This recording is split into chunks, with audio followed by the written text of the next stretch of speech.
welcome to another gauge tutorial from FIPgauges.com. So I'm still getting asked, how do I install your gauges? Even though my documentation is on the website and I've tried to improve it as much as I can, I'm still getting asked the same questions. How do I get this work? So hopefully this will finally answer that. And for those that are struggling with the documentation and or the translation to English, then this video hopefully will help a little bit, show you how to actually do it visually. Okay, so let's get started. So first of all, you'll need to obviously download your gauges from the store. Now you can either do this when you purchase it, you can download them from the download site, the download page that you get after your purchase, or you can go into your account later and you can download it there. But in essence, you need to download the gauge onto your PC and you need to know where it's being saved.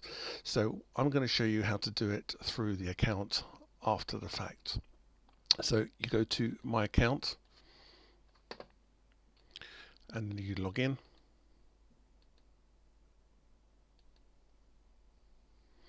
And then you can go to the order, go into the orders page and then select the order that you want to do your download. So I'm just going to pick this one at random. And then at the bottom of the page, you'll see the option for the download. So you just click on the download and then you get prompted to save it. Now this is going to save it in my default downloads folder, but you can change the location of where you want to save it. Just going to click save and that's done. Now you can go and open the folder and it'll actually show you the file that's been downloaded, and in my case it just drops it into my downloads folder, and this is where the gauge is. Okay, so now you know where the gauge is downloaded to. You can copy this into a folder on your PC. You can put it pretty much anywhere you like, and then you'll need to tell SPAD where this gauge is. So what I'm going to do is I'm going to copy it into the recommended path that SPAD suggests, and I'm just going to right click on the file and do copy. I'm now going to go to my documents folder, so C and documents, and I'm going to put it in the SPAD.next, and I have a folder called gauges, and in there I've got a folder called FIP gauges. So you can create these folders or call them whatever you like, but just put your gauges somewhere that you know where to find them. So I'm going to drop that gauge that I've downloaded into this folder, and then that's basically all I need to do regarding the actual installation. Now I need to tell SPAD.next where this gauge is. Okay, so now once you've opened SPAD, you'll need to make certain you have the FIP icon on the left hand side. If this icon is not there, then SPAD.next hasn't detected any FIPs.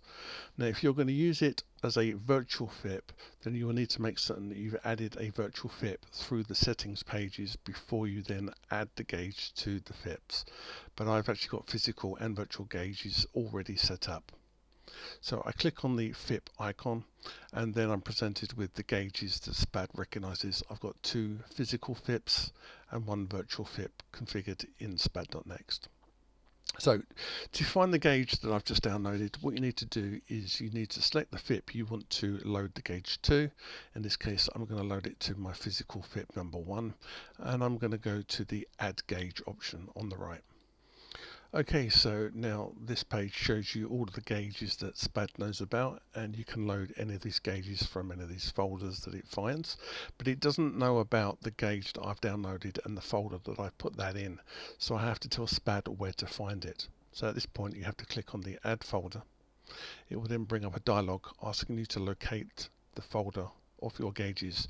So in my case I've put it in documents and SPAD.next and gauges and FIPgauges.com. So that's the folder they're in. So I click on the folder and select, and it adds that folder into SPAD.next. It indexes and it tells me there's 1 gauge in there.